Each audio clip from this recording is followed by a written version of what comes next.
ஓம் சாய்ராம், ஜெய் சாய்ராம். என் அன்பு குழந்தையே, உனக்கு எவையெல்லாம் பிடிக்கிறதோ அவற்றை கொண்டுதான் சாயப்பா உன்னை சோதித்து பார்ப்பார்.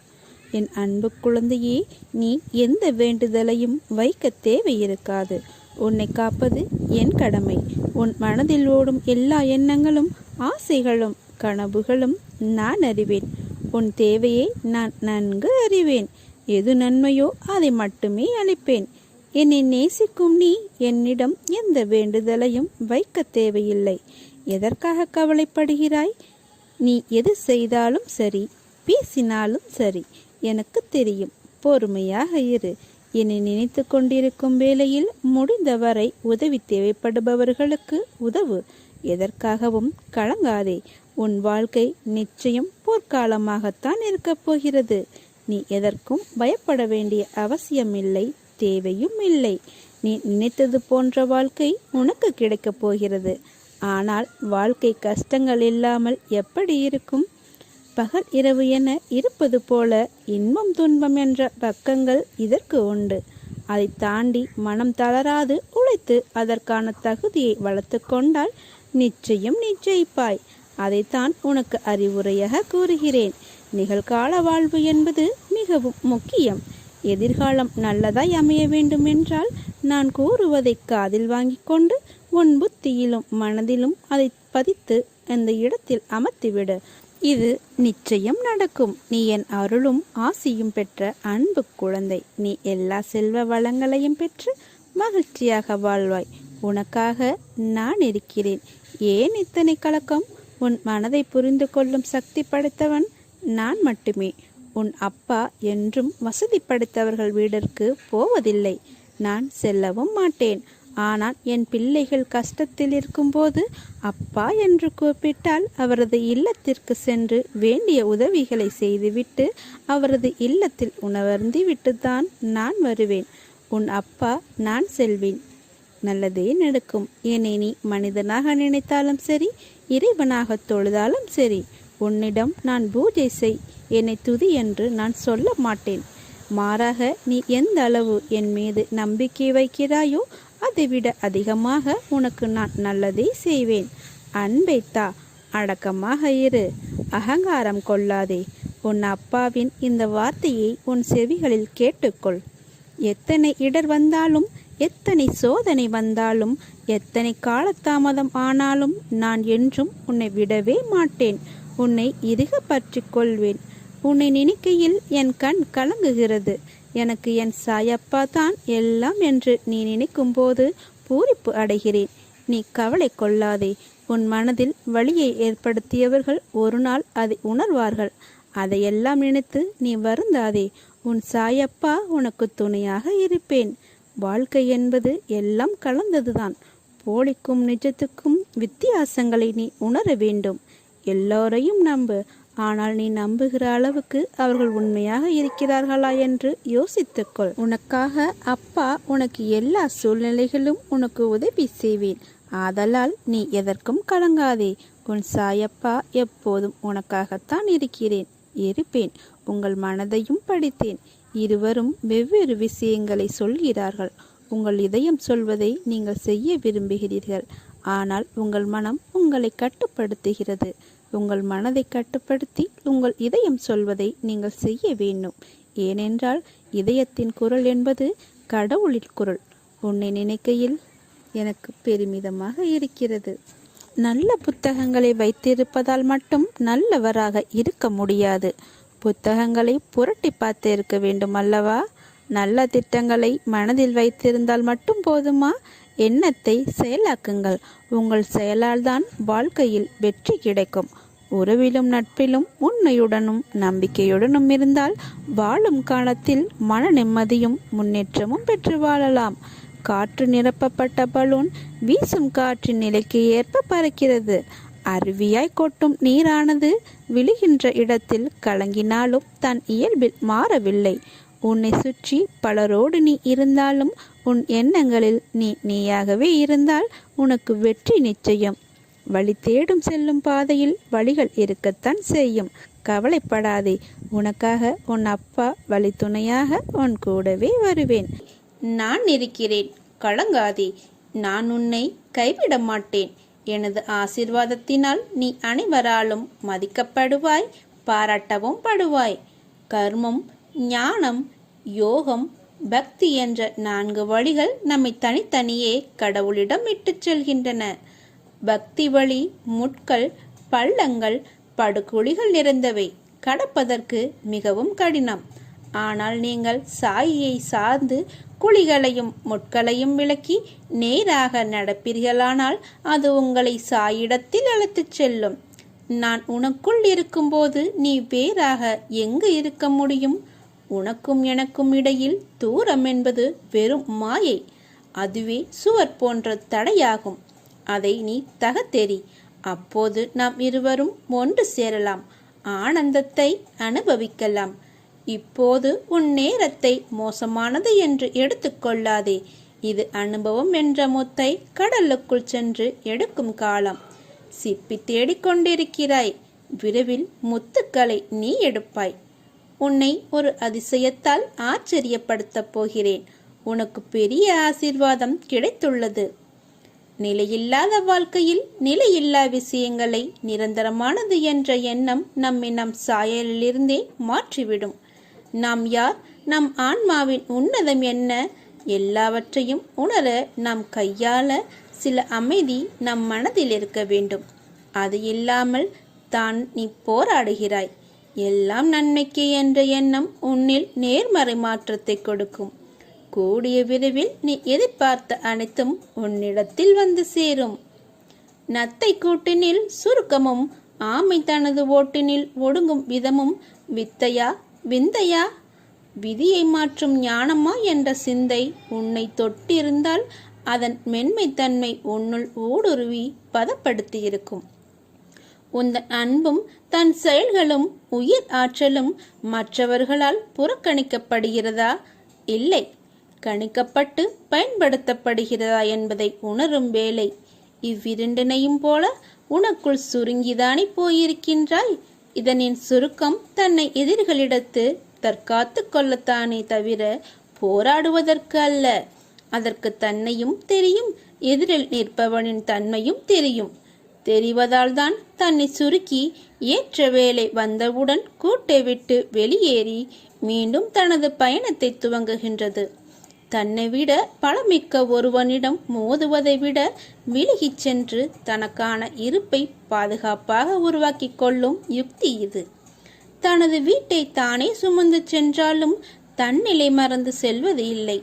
தனது உயிர் வாழ்க்கைக்கான நிலைப்பாட்டை அமைதியுடன் கடந்து செல்கின்றது.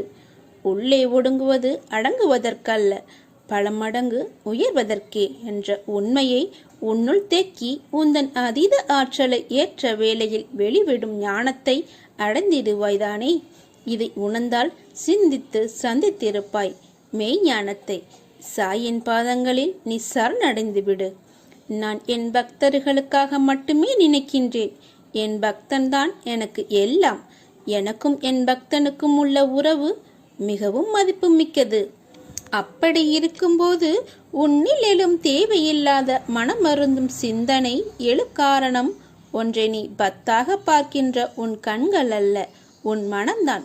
உன்னை அறிய நீ யாரிடம் எதையும் கேட்க வேண்டாம்.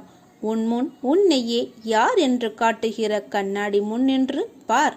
நீ நிற்பதை போன்ற உன் உருவம் நேர்மறை என்று நினைத்து உன்னை கண்ணாடியில் காணும்போது எதிர்மறை, அதாவது உன் வலது கைகள் இடது கையாய் தோன்றும். நீ அதில் உன்னை மாறி காண்பிக்கின்றது என்று கூறுகிறாய். ஆனால் அதுதான் உன்னை உண்மையாக வழிகாட்டுகிறது. கைகள் திசை மாறி காண்பிக்கலாம், ஆனால் உன் ஆன்மாவை காட்டும் உண்மையான ஒரே பொருள் கண்ணாடிதான். அதில் நீ உன்னை நினைக்கின்ற எண்ணம் உயர்த்தி பேசி அந்த கண்ணாடி முன் நின்று பார். உன் உயரங்கள் எவ்வளவு குள்ளமாக இருக்கின்றது என்பதை நீ அறிவாய். இதுவே உன்னை தாழ்த்தும் விஷயங்களை யோசித்துப்பார். அவைகள் தோல்வியாய் இருக்கலாம், ஆனால் அவை உனக்கு தந்த வைரமான பொக்கிஷ அனுபவம். அந்த அனுபவத்தின் பாடங்கள் வெற்றியை விட பல கோடி மடங்கு பெரியது. வெற்றி உனக்கு கிடைக்கப் போகிறது. நல்லது நடக்கப் போகிறது. பாபா தனது பக்தர்களிடம் நம்பிக்கை, பொறுமை என்ற 2 வார்த்தைகளை எப்பொழுதும் கடைபிடிக்க வேண்டும் என்று வலியுறுத்துவார்.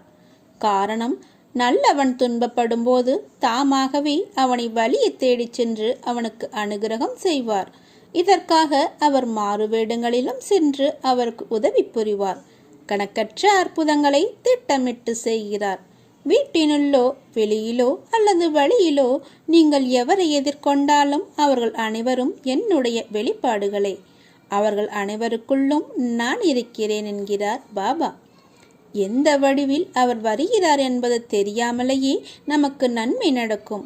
ஏற்கனவே அவர் திட்டமிட்டு செயல்படுவதால் எந்த விஷயத்திலும் அவரது பக்தன் அவசரப்பட தேவையில்லை. பொறுமையாக அவரை நம்பிக்கொண்டிருந்தால் போதுமானது. அவர் நினைப்பதே நடக்கும். அவரே வழியை காட்டுவார். நம்முடைய இனிய விருப்பங்கள் ஒரு கணமும் தாமதமின்றி நிறைவேறும் நேரம் வரும் என பாபா கூறியிருக்கிறார். ஆனால் அதுவரை பொறுமையாக நீங்கள் காக்க வேண்டும், பொறுமையாக இருக்க வேண்டும். எப்பொழுதும் பிரச்சனைகளை எதிர்கொண்டாலும் பொறுமையாக இருப்பது மட்டுமே நம்மை கரை சேர்க்கும் உபாயம். நான் உனக்கு என்னை வெளிப்படுத்தி கொண்டு ஒவ்வொரு நிகழ்விலும் உன்னோடு இருப்பதை உறுதிப்படுத்தி கொண்டே இருந்தேன். இப்போதும் அப்படித்தான் இருக்கிறேன். ஆனால் என்னை காணவில்லை என்றும் உன்னை கைவிட்டு எங்கோ மறைந்து கொண்டேன் என்றும் மனதிற்குள் நினைத்து கொண்டு என் மீது வெறுப்பு காட்டுகிறாய். நீ என்னை பற்றி நினைத்து கொண்டிருக்கும் அதே வேளையில் நீ சற்றும் எதிர்பாராமல் உன் முன்னால் வந்து நிற்கும் எந்த வண்டியிலாவது என் சித்திர ரூபத்தை கண்டுவிட்ட மகிழ்ச்சியை நீ எப்படியெல்லாம் கொண்டாடி மகிழ்வாய். அப்படிப்பட்ட நீயா இன்று இந்த நிலைமையில் இருப்பது? உன்னை நான் இந்த கோலத்திலா பார்க்க வேண்டும்? என் மனம் உடைகிறது குழந்தையே. சாதுக்கள் மூலமாகவும் ஞானிகளின் மூலமாகவும் மனதை இலகுவாக்கிக்கொள். சமநிலைப்படுத்து, பற்று நீக்கு என்றெல்லாம் எடுத்துச் சொன்னேன். ஆனால் நீயோ அதை காது கொடுத்து கேட்கவில்லை. நீ தாழ்ந்திருந்த போது உன்னை காப்பாற்றினேன். நீ என்னை உதாசீனப்படுத்தவில்லை. உன்னையும் உன்னை சார்ந்தவர்களையும் உயர்வாக வைத்து காத்தேன். நான் இன்னொருவர் ரூபத்திலும் இருப்பேன் என்பதை உணர்ந்து பிறரை உன் நாவினால் புண்படுத்தாமல் இருந்தாய். ஆனால் சமீப காலமாக நீ எப்போதும் சண்டை போடுகிறாய். கவலைப்படாதே, உன்னோடுதான் நான் இருக்கிறேன். உன்னை எந்த தீமையும் தீண்ட விடாமல் பார்த்து கொள்வேன். என் குழந்தைகளை நான் ஒருபோதும் எந்த சூழலிலும் கைவிட மாட்டேன். வாழ்க்கையில் மனசாட்சிப்படி நடந்தாலும் மன கஷ்டமே மிஞ்சுகிறது என கவலை கொள்ளாதே. கடவுளே உதவாமல் உன்னை நிராகரித்தாலும் நீ செய்த நன்மைகள், உன் நல்ல எண்ணங்கள் உனக்கு நிச்சயம் பலன் தரும். உன்னை என் பாதையில் இழுத்தது நானே. பிறகு ஏன் இந்த அழுகையும் கலக்கமும்? என் பாதையில் நீ பயணிக்க வேண்டும் என்ற தருவாயிலேயே உனக்கான சோதனை காலம் ஆரம்பித்து விட்டது. அதில் ஒவ்வொரு கணமும் உன் நம்பிக்கை, பொறுமை, நிதானம், அன்பு, பக்தி இவை அனைத்தையும் நான் சோதித்து பார்ப்பேன். சோதித்தேன். அது உனக்கு கஷ்டத்தை தர அல்ல, வாழ்க்கையின் பக்குவத்தையும் ஆன்மீகத்தின் மகத்துவத்தையும் நீ அறிய வேண்டும் என்பதற்காகவே நான் உன்னை சோதித்தேன். நீ பயணிக்கும் வழியில் என் துணை நிச்சயம் இருக்கும். ஆனால் வழியில் முள்கள் இருக்கும். நீ கவனமாக நடந்தாலும் சில முட்கள் உன்னை காயப்படுத்தும். காயம் வலியை உண்டாக்கும். ஆனால் அந்த வலியை நீ தூக்கி எறிந்து நடைபோட்டு பயணித்தால் இறுதியில் உன் கால்கள் மலர்கள் நிறைந்த செம்மையான பாதையில் உன் வாழ்க்கையின் பயணம் இருக்கும். யார் இருந்தாலும் இல்லாமல் போனாலும் உன் சாயப்பா நான் இருப்பேன். என் அன்பும் அருளும் ஆசியும் ஆசீர்வாதம் முழுவதும் நான் உனக்கு தருகிறேன். என்றும் நீ என் உயிர் குழந்தை, என் இதய துடிப்பு. என் அன்பு குழந்தையே, உன்னை எல்லா ஆபத்திலிருந்தும் துயரங்களிலிருந்தும் நீ முழுமையாக காப்பாற்றப்படுவாய். இது என் பிள்ளைக்கு நான் கொடுக்கும் வாக்குறுதி. எதற்காகவும் கலங்காதே. வாழ்வில் நீ நினைத்து எதிர்பார்த்த அனைத்து விஷயங்களும் உன்னை தேடி வரும். இந்த சூழலில் சாத்தியமா என்று கேட்காதே. எல்லாம் என் பிள்ளைக்காக நான் அரங்கேற்றி வைத்து கொண்டிருக்கிறேன். எல்லாவற்றையும் நான் தான் செய்து கொண்டிருக்கிறேன். உன்னை விட்டு நான் விலக மாட்டேன். அப்பா நான் இருக்கிறேன். உன் கண்ணில் ஏற்பட்ட கண்ணீரை கண்டு நான் கலங்கி நிற்கின்றேன். உன் கண்ணீரில் உன் வாழ்க்கையில் உனக்கு ஏற்பட்ட வலிகளால் நீ துடித்து அனுபவித்த அந்த நேரத்தை நினைத்து என் மனம் தாங்காமல் நான் துடிக்கின்றேன். உன்னுடைய சூழ்நிலைகளும் உனக்கு ஏற்பட்ட நிகழ்வுகளும் உன்னை எப்படி எந்த அளவில் பாதித்தது என்பதை என்னால் உணர முடிகிறது. நினைத்தாலே உனக்குள் ஏற்படும் நடுக்கமும் பயத்தை பார்க்கும் நான் கண்கலங்கி நிற்கின்றேன். என் குழந்தை கோழையல்ல. எத்தனை கஷ்டங்கள் வந்தாலும் தாங்கி நின்று கடந்து செல்லும் தைரியம் உனக்கு இருக்கிறது. நீ சமாளித்து நடை போட்டாலும் உன் மனதில் இருக்கும் குமுறலை வெளியே மற்றவர் உணராத வண்ணம் நீ நடத்து கொள்கிறாய். கர்மவினை என் குழந்தையை கலங்க வைக்கும் போது நானும் உன்னுடன் தான் வலியை அனுபவிக்கின்றேன். உன் சந்தோஷத்திலும் துக்கத்திலும் உன்னுடன் தான் நான் இருப்பேன். உன் வலியை மாற்றுவேன். என் பிள்ளையின் வளர்ச்சிக்காக நான் பாடுபடுவேன். உன் கண்ணீர் கவலையெல்லாம் முடிய போகிறது. கூடிய விரைவில் உனக்கான வெற்றி இலக்கு காத்து கொண்டிருக்கிறது. பந்தய கோட்டை எட்டும் தருவாயில் அது உன்னை சோதித்து பார்க்கும். உன் பலம் என்ன, நம்பிக்கை என்பது எந்த அளவில் இருக்கிறது என்று. அந்த கட்டத்தில்தான் நீ இப்போது இருக்கிறாய். உன் வாழ்க்கைக்கு பொறுப்பாளி நானே. உனக்கான அனைத்தையும் நான் உன்னிடம் வந்து சேர்ப்பேன். நீ அழாதே. உனக்கான அனைத்தும் தயாராக உள்ளது. அது மற்ற விஷயங்கள் போல நிலையற்றவை அல்ல. உன் வாழ்க்கைக்கு அர்த்தத்தை கொடுக்கும் பொக்கிஷம். உன்னுடன் எப்பொழுதும் நான் இருப்பேன். எதற்கும் கலங்காதே. உனக்கு வேண்டியது அனைத்தும் நிச்சயம் நிறைவேறும். நான் அதை நிறைவேற்றி தருவேன். எதற்காகவும் கலங்காதே. கடவுள் மீது ஒருமுகப்பட்ட அன்பு கொள். தெய்வீக எண்ணங்கள் என்னும் பொக்கிஷத்தை பாதுகாத்துக்கொள். மனிதனின் துயரங்களுக்கு காரணம் அகங்காரமும் பற்றுதலும் தான். பற்றுதலை விட்டு சுதந்திரமாக இரு. பகவான் ஸ்ரீ சாய்பாபாவின் வாக்கு நம் அனைவருக்கும் சத்திய வாக்கு. உனக்கு அறிவுரை சொல்பவர்கள் உடன் இருப்பதில்லை. அப்படி இருப்பவர்கள் விலகி செல்லவும் தயங்குவதில்லை. நீ நன்றாக இருந்தால் மட்டுமே இந்த உலகமும் உறவுகளும் உன்னை நேசிக்கும். சற்று தளர்ந்து போனால் உன்னை ஏசும். இதுதான் நம் வாழ்க்கை. இனிதான் உனது பயணம் தொடங்கப் போகிறது. மனம் தளராமல் பயணத்தை தொடங்கு. எதுவாக இருந்தாலும் அதை ஏற்றுக்கொள். எப்பேற்பட்ட கஷ்டங்கள் வந்தாலும் அதை மகிழ்ச்சியோடு ஏற்றுக்கொள். உனக்கு வேண்டிய உதவிகள் செய்ய நான் ஒருவன் மட்டுமே கடமைப்பட்டிருக்கிறேன். இந்த மாயை உலகத்தில் நீ காண்பது, கேட்பது, பழகுவது அனைத்தும் வெறும் மாயை மட்டுமே. நீ கடந்து போனால் அனைத்தும் உன்னை விட்டு விலகி போய்விடும். நீதான் தன்னம்பிக்கை தைரியத்தோடு வாழ வேண்டும். எவரை பற்றியும் கவலைப்படாமல் நீ வாழும் வாழ்க்கைக்கு மதிப்பு வரும்படி வாழ பழகிக்கொள். தூற்றுபவர்கள் தூற்றட்டும். நான் உன்னுடன் இருக்கும் வரை எதற்காகவும் எந்த சூழ்நிலையிலும் கலங்காதே. உன்னை உயர்த்தி அழகு பார்க்க போகிறேன். உன்னை பாதுகாப்பது எனது கடமை. அப்பா, நான் இருக்கிறேன். எதை செய்ய நினைத்தாலும் என்னை நினைத்து செயல்படு. நான் உன்னை கைவிட மாட்டேன். நீங்கள் கடவுளை அணுகி அவரது உதவியையும் வழிகாட்டுதலையும் நாடும்போது உங்களை காப்பாற்றிக் கொள்வதற்கான முதலடியை நீங்கள் எடுத்து வைத்திருக்கிறீர்கள் என்று அர்த்தம். நீங்கள் அவருடைய சித்தத்தை உங்கள் சொந்தமாக ஏற்றுக்கொள்ள வழிவகுக்கப்படுவீர்கள் என்று அர்த்தம். இவ்வாறு நீங்கள் அமைதியை அடையுங்கள். என் வார்த்தைகள் ஒருபோதும் பொய்யாகாது. என் பக்தர்களின் ஆசைகளை நான் நிச்சயம் நிறைவேற்றுவேன் என நான் ஏற்கனவே சபதம் எடுத்துள்ளேன். நான் எப்பொழுதும் பொய்யே கூற மாட்டேன். என் வாக்கு என்றும் பொய்யாகாது. நான் நடத்தி வைப்பேன். நீ நினைத்தது அனைத்தையும் நான் நடத்தி வைப்பேன். நீயும் உன் குடும்பமும் எப்படி இருக்க வேண்டும் என்று நீ நினைக்கிறாயோ அது போலவே செல்வ செழிப்போடும் நோய் நொடி இல்லாத நீண்ட ஆயுசோடும் எந்த குறையும் இல்லாமல் நான் உங்களை பாதுகாப்பேன்.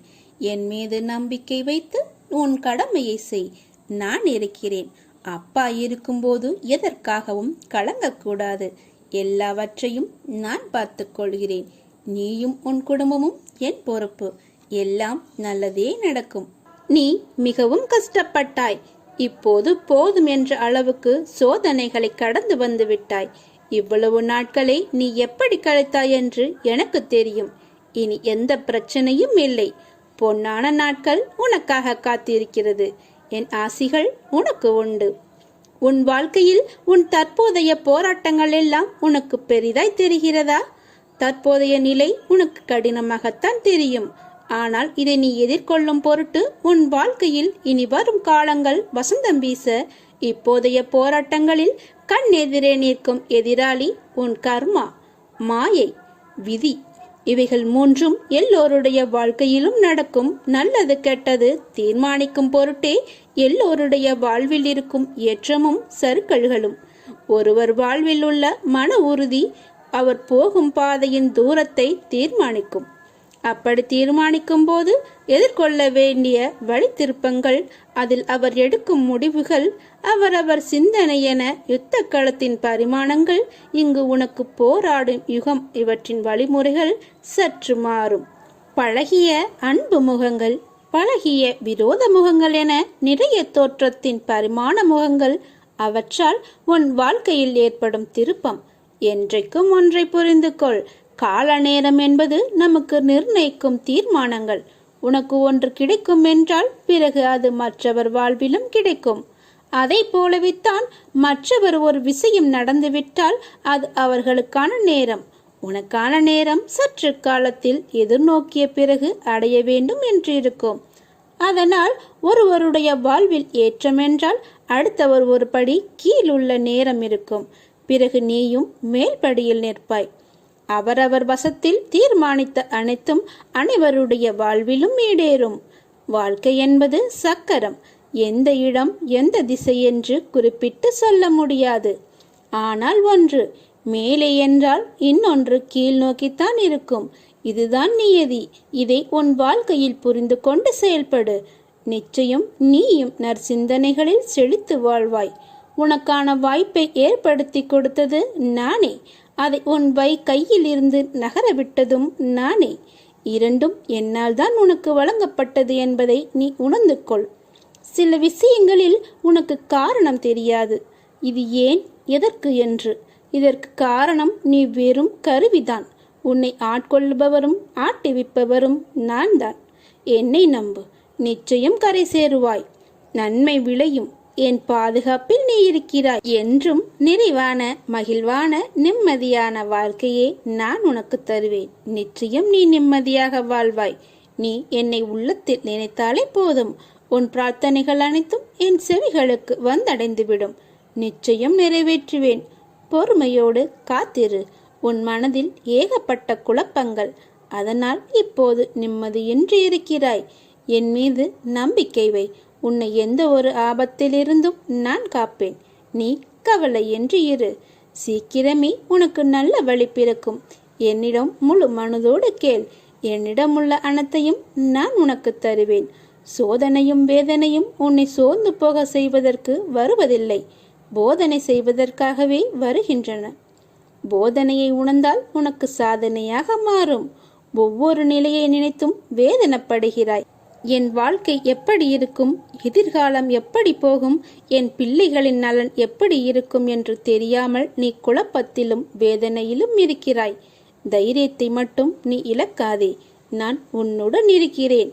என்னை மீறி எதுவும் நடக்காது. உன் எதிர்கால வாழ்க்கைக்கு நானே பொறுப்பு. உன் குழந்தைகளை கவனிப்பது என் பொறுப்பு. நீயும் உன் குடும்பமும் என் பாதுகாப்பில் இருக்கிறீர்கள். அதனால் எதற்காகவும் அளவு கூட நீ கலங்கக்கூடாது. உன் எதிர்கால வாழ்க்கை ஒளிமயமாக இருக்கும். நீ நினைத்தது போன்று அழகாக இருக்கும். உனக்கு கஷ்டம் என்பதே வரும் காலத்தில் இருக்காது. வாழ்க்கையில் கடினமான நேரத்தில் நான் அமைதியாக இருக்கிறேன். ஆனால் நான் உன்னை விட்டு விட்டேன் என்று அர்த்தமில்லை. ஒவ்வொரு நொடியும் உன்னை பார்த்து கொண்டிருக்கிறேன். உங்கள் பாபா எப்பொழுதும் உங்களுடனே இருப்பேன். நீ எதற்கும் பயப்படாதே.